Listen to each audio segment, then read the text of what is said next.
नमस्कार दोस्तों, मैं राजकुमार मौर्य प्रखर इंडिया यूट्यूब मंच पे आपका स्वागत है। बहुत बड़ी खबर आ चुकी है समाजवादी पार्टी से। समाजवादी पार्टी ने 2024 के लोकसभा चुनाव में बेहतर प्रदर्शन किया। इस बेहतर प्रदर्शन से समाजवादी पार्टी के जो कार्यकर्ता हैं, जो नेता हैं, उत्साहित हो गए। अब समाजवादी पार्टी ने महाराष्ट्र में अपने पैर रख दिए हैं। समाजवादी पार्टी के मुखिया अखिलेश यादव महाराष्ट्र पहुंचते हैं, रैलियां रहती हैं और रैली जब होती है तो पानी बरसने लगता है, जैसे छाता लगाए हुए आप देख रहे हैं। समाजवादी पार्टी की इस रैली में हजारों की संख्या में लोग शामिल होते हैं और समाजवादी पार्टी ने 4 प्रत्याशियों के नाम का ऐलान किया पहले से ही, जब इंडिया गठबंधन में सीटों का बंटवारा ना हुआ हो और पहले से ही सपा ने ऐलान कर दिया। जब ऐलान किया तो अखिलेश यादव ने क्या कहा, किसके नाम का ऐलान किया, मैं वीडियो पूरा दिखाता हूं। शिवाजी नगर से अबू आजमी जो प्रदेश अध्यक्ष हैं समाजवादी पार्टी के, 3 बार से लगातार विधायक बने हैं, अन्य सीटों पर भी लड़े हैं। एक बार तो 2 सीट पर लड़ गए थे, दोनों पे जीत गए थे। भिवंडी ईस्ट से रईस शेख समाजवादी पार्टी के विधायक हैं, इनको भी समाजवादी पार्टी ने दे दिया है सीट। भिवंडी वेस्ट से रियाज आदमी, इनको प्रत्याशी बना दिया गया है। मालेगांव से साने हिंद को प्रत्याशी बनाया है। जब प्रत्याशियों का ऐलान हो रहा था तो अखिलेश यादव ने क्या कहा, उसको हम आपको सुनवाना चाहते हैं। अखिलेश जी ने क्या बोला है, पूरा वीडियो देखिए। आपकी जो भी राय होगी आप कमेंट करके हमें ज़रूर बताइएगा। इस वीडियो को पीडीए के लोगों को जरूर शेयर करिएगा। तो शुरू करते हैं। और जब से महायुति सरकार बनी है, इसने जनता को महादुखी करने का काम किया है। न केवल महादुखी किया है, बल्कि सरकार में महाभ्रष्टाचार भी बढ़ा है।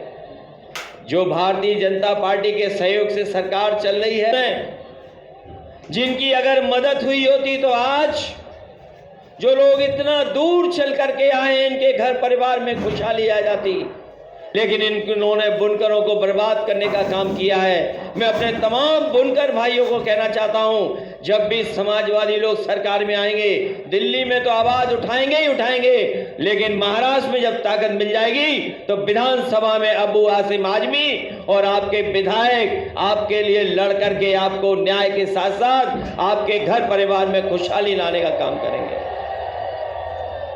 आपके बीच आने से पहले बहुत सारे संगठन मुझे मिले हैं, बहुत सारे आपके बीच के बुद्धिजीवी, आपके बीच में कई संगठन चलाने वाले लोग मुझे मिले हैं। उन्होंने न केवल अपने बुनकर भाइयों की आवाज को हम तक पहुंचाने का काम किया, वही जिस तरीके से मॉब लिंचिंग से लेकर के हमारे आपके धार्मिक और उन पर समय समय पर जो सवाल खड़े करते हैं, भाषणों से हमारे आपके लोगों को अपमानित करते हैं, हम आपको भरोसा दिलाते हैं न केवल उत्तर प्रदेश में बल्कि देश में जब कभी भी आवाज उठाने का मौका मिलेगा, ऐसे सख्त कानून बनेंगे कि कोई मॉब लिंचिंग की तरफ या किसी के भगवान के या धर्म के खिलाफ कोई बोल नहीं पाएगा।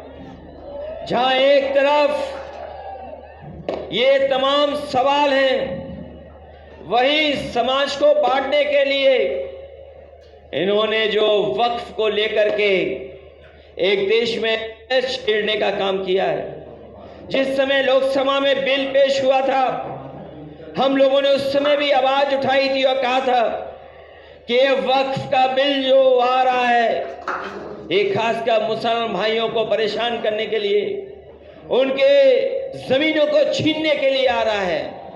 ये भारतीय जनता पार्टी जमीनी पार्टी बनकर के जमीनें छीनना चाहती है। हम आपको भरोसा दिलाते हैं, जो बिल जमीन और सम्मान और आपके खिलाफ आया, उसकी भी हम लोग पूरी तरीके से विरोध कर करके उसके खिलाफ खड़ा होने का काम करेंगे। मैं इस मौके पर मैं आप सबका बहुत बहुत धन्यवाद और आभार प्रकट करना चाहता हूं। मैं देख रहा हूं बारिश रुक नहीं रही है, बादल और बिजली चमक रही है, अभी भी बादलों से आवाज सुनने को मिल रही है।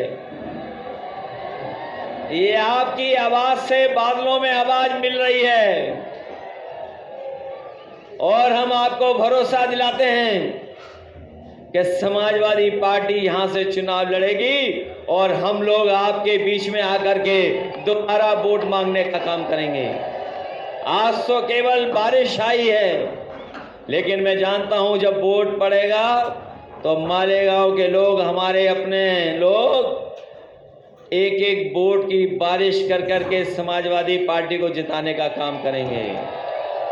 ये बारिश हमें भरोसा दिला रही है कि जब वोट पड़े तो बारिश की तरह वोट पड़ेगा। जैसे बूंद गिरी है वैसे ही वोट भी भारतीय जनता पार्टी के खिलाफ पड़ेगा।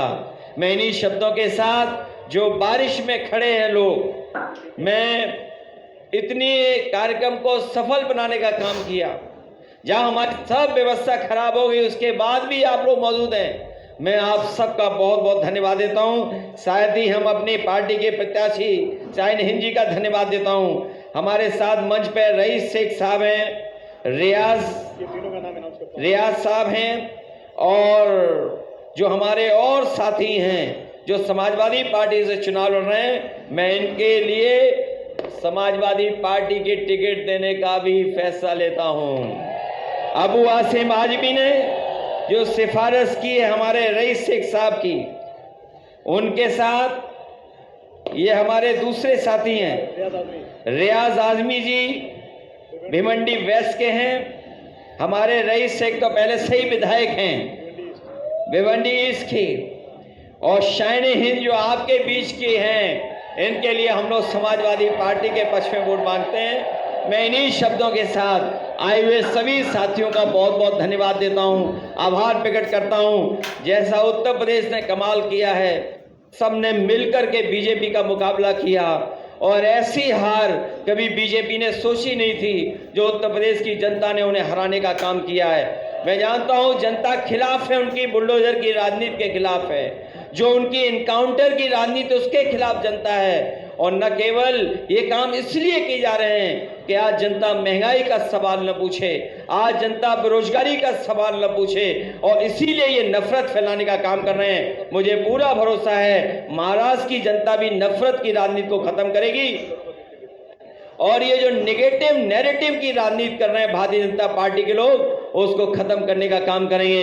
इन्हीं शब्दों के साथ हम अपने बुनकर भाइयों को भरोसा दिलाते हैं कि बुनकर भाइयों की आर्थिक स्थिति को बेहतर करने के लिए अभी बिजली में सब्सिडी मिल रही है, अगर इससे भी ज्यादा बिजली की सुविधाएं देने का काम होगा, और अगर उत्तर प्रदेश की तरह जो उत्तर प्रदेश में सुविधा मिली थी बुनकरों की, अगर वो सुविधाएं मिल जाएंगी तो हमारा बुनकर भी खुशहाल हो जाएगा। उस दिशा में हम लोग काम कर करके आपकी मदद करने का काम करेंगे। बहुत बहुत आपको धन्यवाद देना चाहते हैं। देख सकते हैं दोस्तों, यहाँ पर इकरा हसन मौजूद हैं, अबू आसिम आजमी मौजूद हैं, समाजवादी पार्टी के तमाम बड़े नेता मौजूद हैं, और अरे अपने लोग हैं, सब समझते हैं। सब यहाँ से ही जो यूपी से लोग रहते हैं, और यहाँ पर जोरदार माले से स्वागत हुआ, देख सकते हैं। और समाजवादी पार्टी अभी 1-2 प्रत्याशियों की सूची को और जारी कर सकती है। मैं आपको जानकारी के लिए बता दूं, जहां जहां समाजवादी पार्टी दावा कर रही है, ऐसी 4 लोकसभा सीटें हैं जहां पर समाजवादी पार्टी के कारण इंडिया गठबंधन कहें, शिवसेना कहें, एनसीपी कहें, कांग्रेस ने चुनाव जीता है। खास करके मैं आपको बता दूं, अबू आसिम आजमी जहां से विधायक हैं, जहां से रईस शेख विधायक हैं, इन 2 जगहों पर जो अन्य विधानसभा क्षेत्र हैं वहाँ पर बीजेपी आगे चल रही थी, यानी कि महायुति आगे चल रही थी। लेकिन सपा के 2 विधायकों, या सपा जो 4 जगहों पर मजबूत है, उन जगहों से ही भारतीय जनता पार्टी पीछे हुई है। आपकी क्या राय है, आप लोग कमेंट करके बताइएगा। नमस्कार।